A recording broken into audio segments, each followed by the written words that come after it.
नमस्कार। तृतीय वर्ष कला भाषा विज्ञान के अंतर्गत आज की तासिका में हम विराम चिन्ह पर चर्चा करेंगे।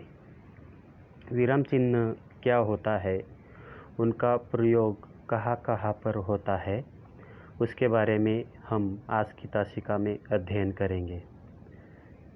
विराम चिन्ह जो नाम है उससे हमें पता चल जाता है कि इसका मतलब रुकना या ठहरना होता है। विराम का अर्थ है ठहरना या रुकना। वाक्यों, उपवाक्यों या शब्दों के बीच में रुकने को विराम कहते हैं। और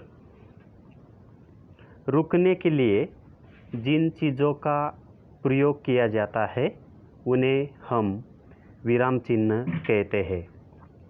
इस तरह शब्दों और वाक्यों का परस्पर संबंध बताने तथा विषय को बिना भागों में बांटने और पढ़ने में ठहरने के लिए लेखों में जिन चीज़ों का उपयोग किया जाता है उन्हें विराम चिन्ह कहा जाता है। यानी कि हम जब लिखते समय इस तरह के चिन्ह जो है, उन चिन्हों का प्रयोग जो है वाक्यों में जब परस्पर संबंध दो वाक्यों में परस्पर संबंध जब बताना चाहते हैं तो उनके बीच में अल्प विराम चिन्ह का प्रयोग करते हैं। और पढ़ते समय कुछ एक वाक्य के बाद कुछ जगह पर ठहरने के लिए भी विराम चिन्ह का प्रयोग किया जाता है। इस प्रकार से विराम चिन्ह का मतलब है ठहरना या रुकना तथा वाक्य में संबंध बताने के लिए इन चीज़ों का अलग अलग विराम चिन्हों का प्रयोग किया जाता है। जैसा कि हम देख चुके हैं कि विराम का अर्थ होता है रुकना होता है, उसी प्रकार हिंदी व्याकरण में विराम शब्द का अर्थ है ठहराव या रुक जाना। यानी कि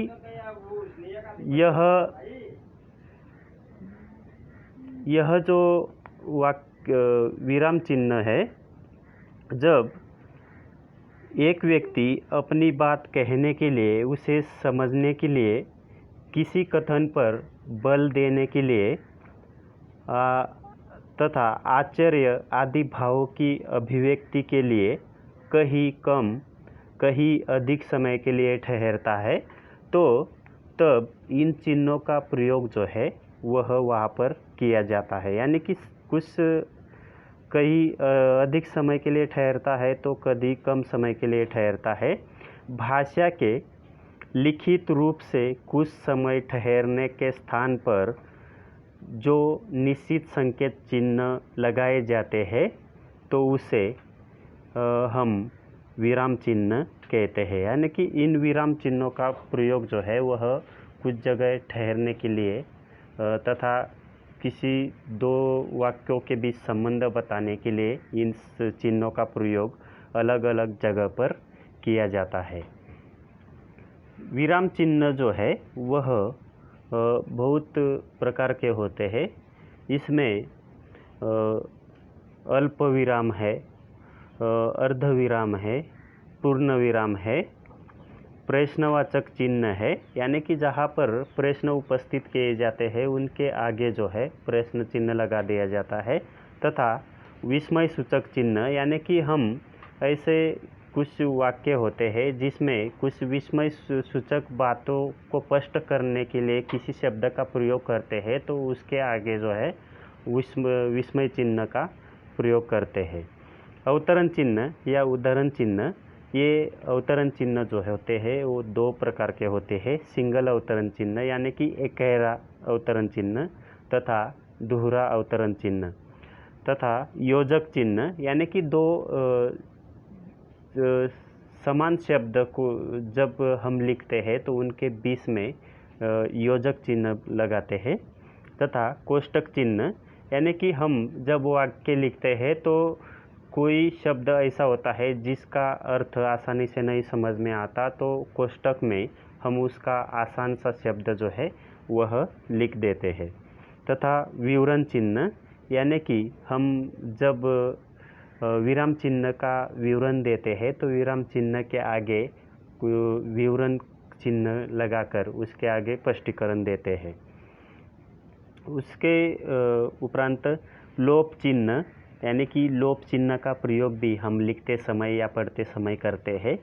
विस्मरण चिन्ह, संक्षेप चिन्ह, निर्देश चिन्ह, तुल्यता सूचक चिन्ह, यहाँ पर बराबर का चिन्ह लगाया जाता है। तथा संकेत चिन्ह, समाप्ति सूचक चिन्ह आदि चिन्हों का प्रयोग जो है हम लिखते समय या पढ़ते समय देखते हैं। विराम चिन्ह का प्रयोग जो है वह किस प्रकार का होता है उसको हम देखेंगे। हिंदी भाषा में निम्नलिखित विराम चिन्हों का प्रयोग प्रमुख रूप से किया जाता है। उसमें अल्प विराम है, अर्ध विराम है, पूर्ण विराम, प्रश्न चिन्ह, आश्चर्य चिन्ह, निर्देशक चिन्ह या डैश कहते हैं उसे हम, कोष्टक चिन्ह, अवतरण चिन्ह। हिंदी भाषा में मुख्यतः इन चिन्हों का प्रयोग जो है वह ज़्यादातर होता है।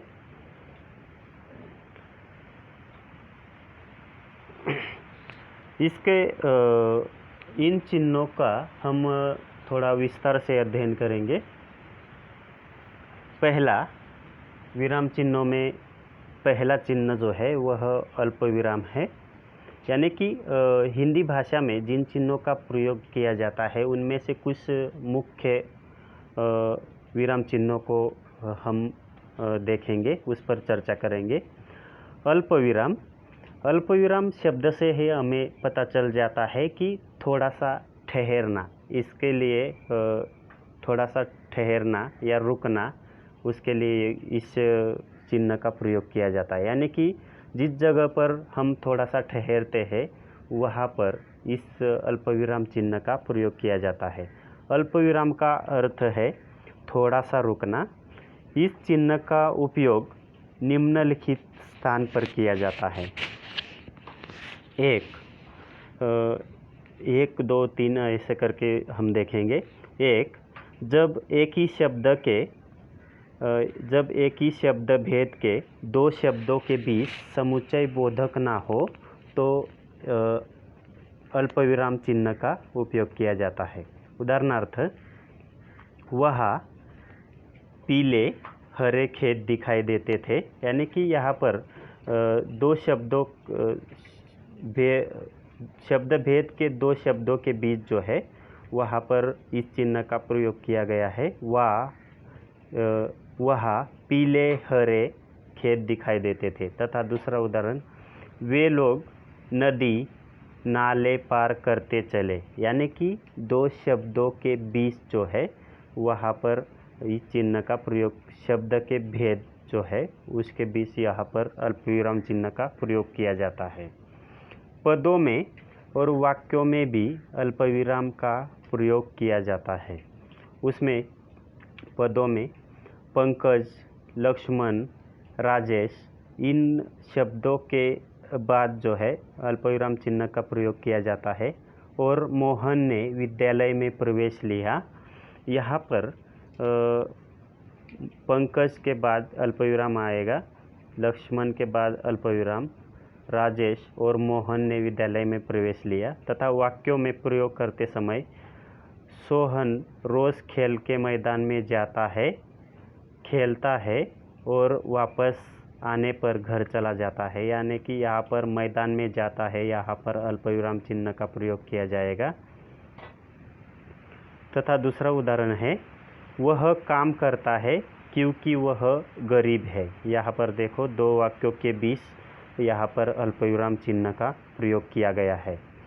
इसी तरह अगला उदाहरण, आज मैं बहुत थका हूँ इसलिए जल्दी घर जाऊँगा। यानी कि वाक्यों के बीच में जहाँ पर थोड़ा सा रुकना होता है वहाँ पर इस अल्पविराम चिन्ह का प्रयोग किया जाता है। यहाँ पर देखो, आज मैं बहुत थका हूँ, यहाँ पर अल्पविराम चिन्ह का प्रयोग किया गया। यहाँ पर अल्पविराम द्वारा पार्थक्य अलगाव को दिखाया गया है। दूसरा, यानी कि अल्पविराम चिन्ह का प्रयोग कहाँ पर किया जाता है, उसमें दूसरा, जहाँ शब्दों की पुनरावृत्ति की जाए और भाव की अधिकता के कारण उन पर अधिक बल दिया जाए, वहाँ पर अल्पविराम का उपयोग किया जाता है। उदाहरणार्थ,